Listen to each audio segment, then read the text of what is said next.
Hey, how it's going, guys? In this video, I'm going to show you a medically focused LLM, MedGemma, which is by Google. MedGemma is really good when it comes to medical tasks. Google has created or trained this model on vast amount of medical data, and that's has performed really well. When it comes to mainly the medical images, right? The radiology, and that's what we're going to see how we can use it. It's completely open source, so we can use that in our like in our own infrastructure. We can host it, we can self-host it, and use it through different tools, right? That's what we're going to do. Now if you look at here on my screen, I am on Google Hugging Face repository. It's called MedGemma. And a MedGemma has two different variants. One is 4 billion parameter size, and the other is 27, if I'm not wrong, 27 or 28 billion parameters. Uh, the good thing about MedGemma is that it, of course, open source, as I said, and it's based on, of course, a SIGLIP encoder model and image encoder. So it allows you to give visual data input. Let's say, I have medical images. Like for example, you can see it here, right? I am on, and I'll show you live, right? That I was just trying it out. I'm working on an agent project right now that and of course I'm gonna make it open source. Uh, you can see it says calcific prepatellar bursitis, right? Now this is a real case that is available on Redopedia.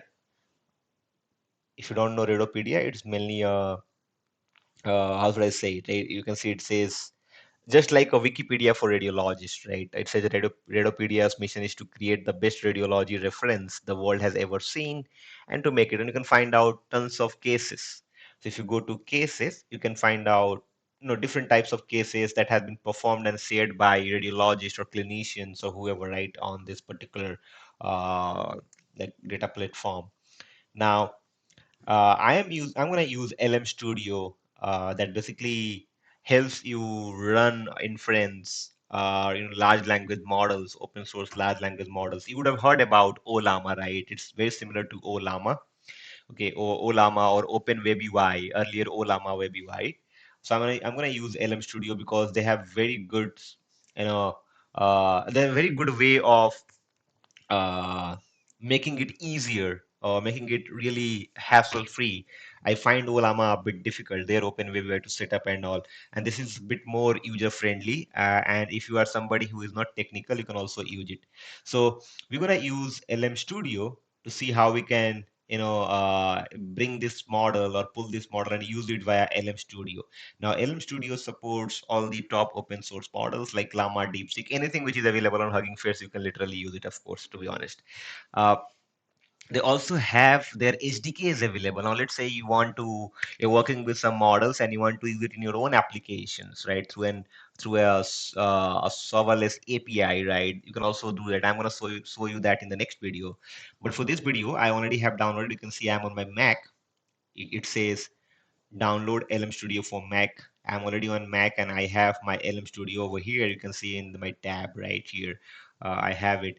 Now it's pretty simple to install. Just download an exe if you are on Windows, and if you're on Mac, you can just get the DMZ file and just install it, right?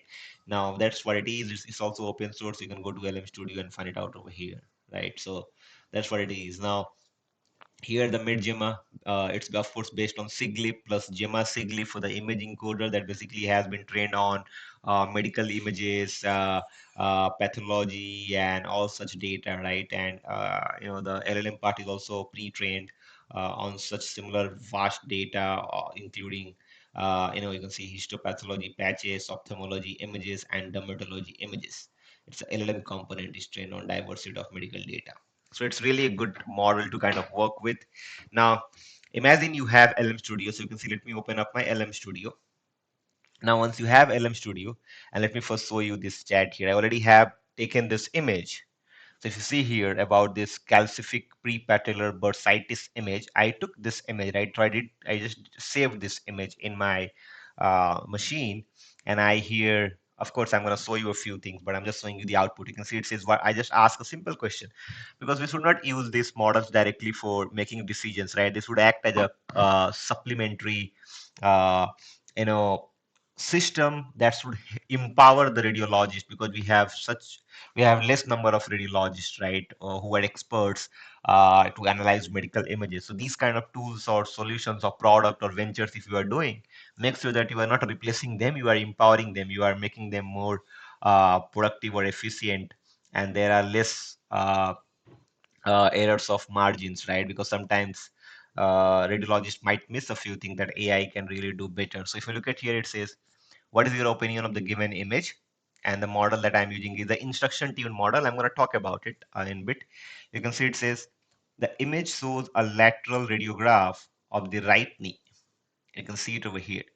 There appears to be collection of calcified, which is correct, calcified material located in the soft tissues around the knee joint over here, possibly within the suprapatellar pouch or other areas. Exactly what we have been reading over here, right? If you read this, the same thing that we have seen here, it says calcific prepatellar bursitis. Why I'm using this is to show you that if it's correlating well with the real world results shared by the radiologist on Radopedia site. We are just testing it out. You can see it says this could represent a variety of entities, including calcific tendinitis, inflammation, and calcium deposition within the tendon, uh, uh, tissue to muscles, right? That's what tendon is. Loose bodies, fragments of cartilage or bone that have broken off from the joint surface, and foreign body reaction.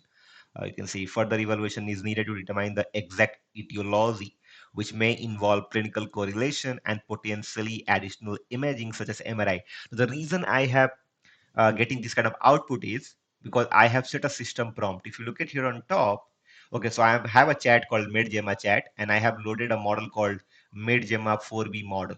You can see this is the model I have loaded. I'm going to show you that. Now in the system prompt, I have set this prompt. You can see this is the prompt that I have set. Our model is using it as a system prompt. You can see it says you are a highly skilled AI assistant specialized in radiology, right? And you support radiologists and medical professionals by interpreting imaging findings, answering radiology specific questions, and offering clinical context using correct terminology. Be accurate, concise. And I have said this because these models have less context window. You can see it says be accurate, concise, and clinically relevant. Use proper radiologic terms like hypodense, ground glass, opacity, so on and so forth. Don't guess flag when input lag details. Include differentials or next steps when appropriate. Differentials diagnosis as a second opinion. We're not going to make any diagnosis over here. I've asked the model not to diagnose anything. You can see it says limitations, no final diagnosis or treatment plans without full clinical context. You need the entire data of the patient, right? Get it from their historical data, from EHRs, EMRs, their blood reports, their diagnostics, so on and so forth, right? To combine with this particular medical image to get to some conclusions on what is the real case. But so these kind of system prompts are really important. Pretty simple system prompt. Now you can see the output, right? Really fantastic so far. Now, if you look at this LM Studio, in the left-hand side, we have four colorful tabs. One is chat, the other is developer, the my models, and then discovered. And then we have something called a downloads. You can see I already have downloaded the unsleuth version of MedGemma. So I'm using a quantized model.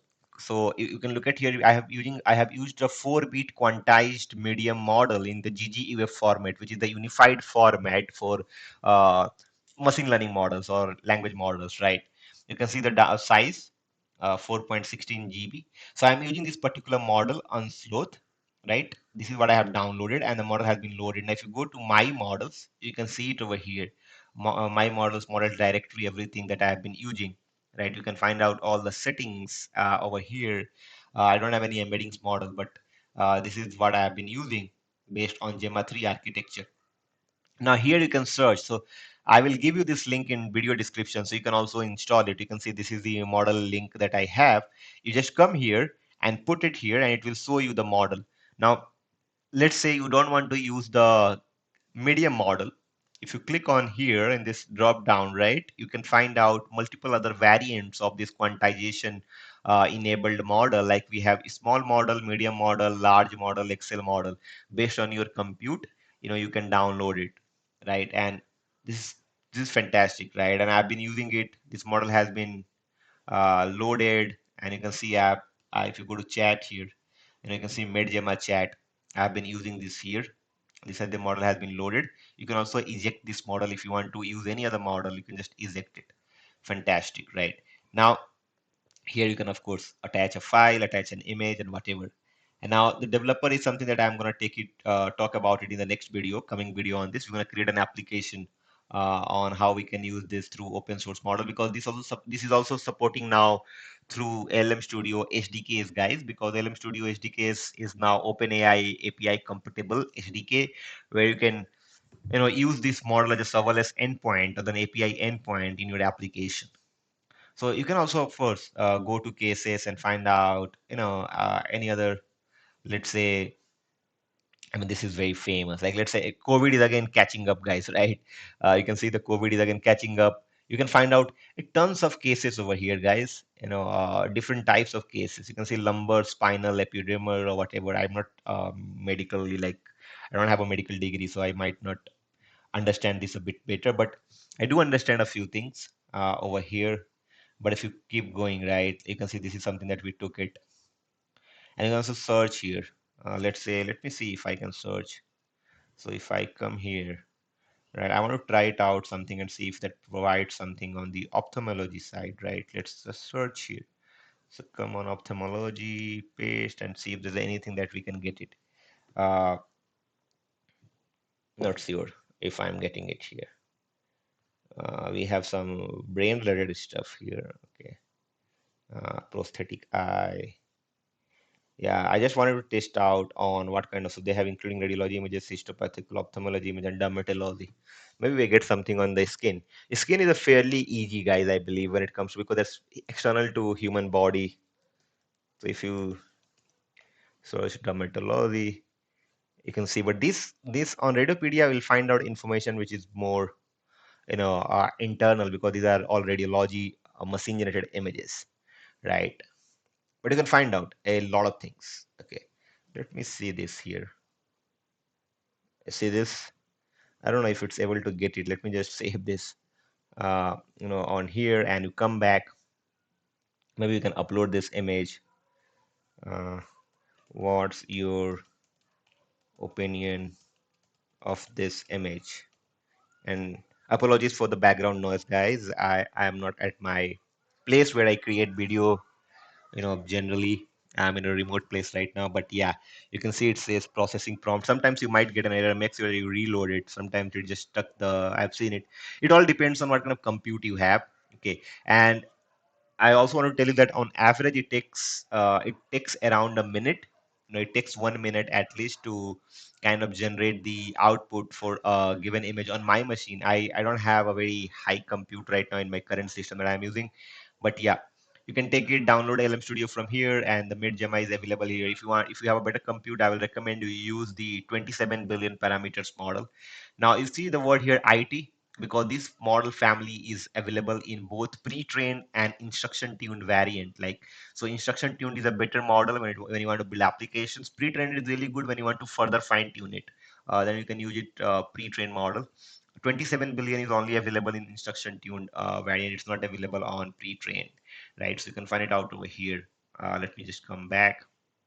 You can see it still says processing prompt, so that should be fine, not a problem.